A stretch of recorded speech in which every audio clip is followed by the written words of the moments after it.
अबे एक खोजी पत्रकार था। उसे एक अजीब गांव की खबर मिली, छायानगर। कहते हैं कि वहाँ सूरज कभी नहीं उगता, हर समय वहाँ अंधेरा रहता है। लेकिन सबसे अजीब बात, जो लोग उस गांव में गए वो फिर कभी वापस नहीं आए। क्या यह सिर्फ एक अफवाह थी या वहाँ सचमुच में कुछ था?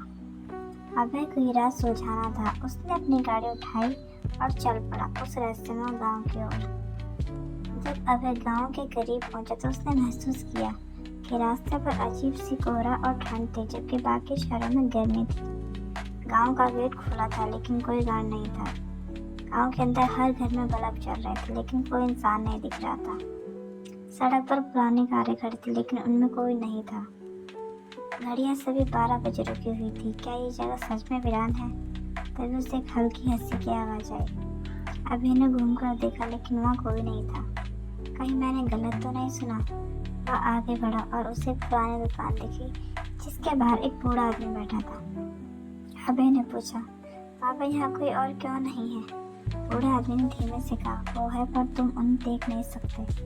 अभय के रोंगटे खड़े हो गए। अभय को एक पुराना मंदिर देखा जिसके दरवाजे पर लिखा था, यहाँ मत आना वरना तुम्हारी छाया ही तुम्हें खा जाएगी। अभय अंदर गया और उसने देखा वहाँ कोई मूर्ति नहीं थी बल्कि एक विशाल काले रंग का दरवाजा था। तभी एक आवाज आई, अगर इसे खोलोगे तो तुम वापस नहीं आ पाओगे। लेकिन अभय पत्रकार था, उसने दरवाजा खोल दिया। दरवाजा खोलते अभी एक दूसरी दुनिया में पहुंच गया। यहाँ हर चीज काले और भूरे रंग की थी। लोगों की छाया तो थी लेकिन उनके शरीर नहीं थे। कोई इंसान नहीं था, सिर्फ उनकी छायाएं। अचानक एक छाया ने उससे कहा, तुम भी अब हमारी तरफ बन जाओगे।